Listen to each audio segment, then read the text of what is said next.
Bismillahirrahmanirrahim. Your Excellency, President of Niger, dear Ministers, Mr. Secretary General, Excellencies, brothers and sisters. Assalamu alaikum wa rahmatullahi wa barakatuh. Let me also express our condolences for the passing away of the late President, His Excellency Mamadou Tanja. On behalf of the Asian Group, let me start by thanking the UAE for the very successful chairmanship and congratulating Niger as the new chair. We commend Niger's efforts to bring us together despite the pandemic. I also thank Mr. Secretary General, my brother, for the successful preparations of these meetings. Dear brothers and sisters, hosting more than 60% of the Ummah's population, Asia has a key role to safeguard the Ummah's global interests. Asia is rising in many terms. I would like to congratulate our Asian brothers who just concluded the largest trade deal of the day. The Ummah should take its rightful place in this rise. With this strength, the OIC Asian Group is committed to joint Islamic action around the world. Dear brothers and sisters, while we still fight with the pandemic, we are encouraged by the reports on new vaccines. Given that nearly half of our members are LDCs, we should advocate that the vaccine should be available for everyone, particularly for the vulnerable. Ladies and gentlemen, brothers and sisters, 2020 was a challenging year for all of us. In addition to COVID-19, Islamophobia is on the rise like never before, and normalization efforts emboldened Israel and its brutal practices.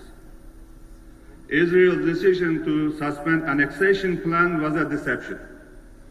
The settlement expansion reached highest levels.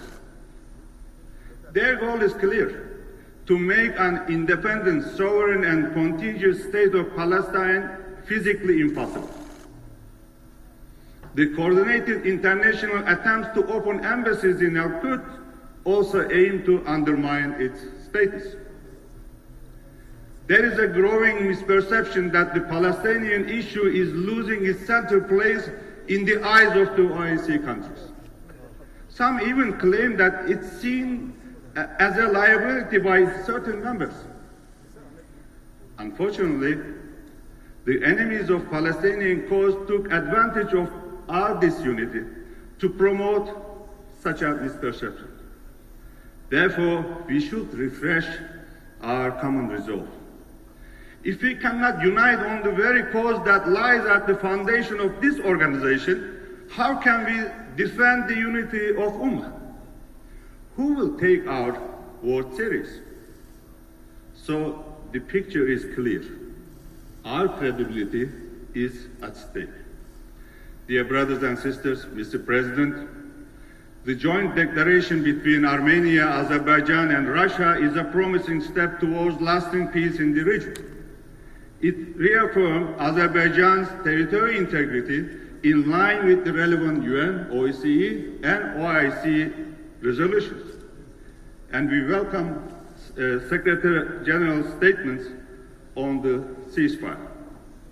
I invite all to adopt Azerbaijan's revision proposals on the draft resolution regarding Armenia's aggression against Azerbaijan. Honorable Ministers, dear brothers and sisters, Islamophobia is on the rise, particularly in Europe. Unfortunately, this trend will not diminish. Islamophobia and racism is fed by anti-migrant discourses. However, migrants and Muslims continue to contribute their communities. The recent example is the development of a COVID-19 vaccine by 2 Turks living in Germany. Offensive publications, defamation, and hate speech against Islam and Muslims are also on the rise. They insult all believers. Unfortunately, Europe lacks visionary leaders. Some even dare to reform our sacred religion. Under our counter-terrorism pretext, the peace and well-being of millions of Muslims in the West are put in danger. Recently, at least 14 Muslim children from 4 different origins at school age were detained by the police, French police, following a raid at their home. They were kept for 11 hours without being allowed to meet their families. They were treated as terrorists. School-age children were treated as terrorists. So what can justify treating children in such an inhumane way? This gives us yet another reason to unite. We must follow the commandment of Allah and hold firmly to His rope all together and do not become divided. Surah Al-Imran, Ayat 103. We must wake up to these dangerous rhetoric and actions. We should send a clear message regarding our red lines. Therefore, we support Pakistani draft resolution to designate March 15 as the International Day to combat Islamophobia. And the relevant contact group must be activated and the OIC Islamophobia Observatory should be strengthened. We should also raise our voices for the fundamental rights and the freedoms of the Uyghurs, Rohingyas, Turkish Cypriots and Turkish Muslim minority in Greece, our sisters and brothers in Jammu Kashmir, Muslims in Europe, and the rest. Dear friends, brothers and sisters, as we gather in Niamey, I should also underline the importance of peace and stability in the Sahel region. We will continue to support our brothers in Sahel in their fight against terrorism, including through relevant UN organizations. Brothers and sisters, the 47th CFM has the task of electing the next Secretary General. We highly appreciate Secretary General Al-Husseini's hard work and dedication, as well as his contribution to our organization. We thank His Excellency Husseini for his services. In line with the established rules and regulations and the principle of geographical rotation, the next Secretary General will be elected from the African group in this meeting. And we welcome the candidates nominated from the African group. We strongly hope that the African group will come up with a single consensus candidate today. If not, of course, we will have to go for a secret ballot in the CFM among these very good African candidates. I am convinced that the OIC will honor the well-known African dignity by electing the most eligible candidate. On May 26, 1963, our African brothers and sisters stood up to take their matters into their own hands. They acted in unity to support their independence and free themselves from the colonialism. The OIC will certainly gain from this spirit.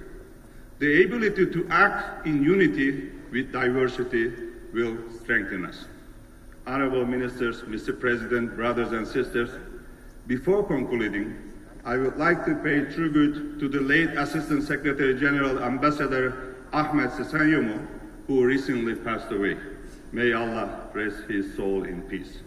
While reiterating my gratitude to Niger for the kind hospitality, I wish peace, prosperity, and health for all member states and their brotherly people. Esselamu Aleyküm ve Rahmetullahi ve Berekatuhu.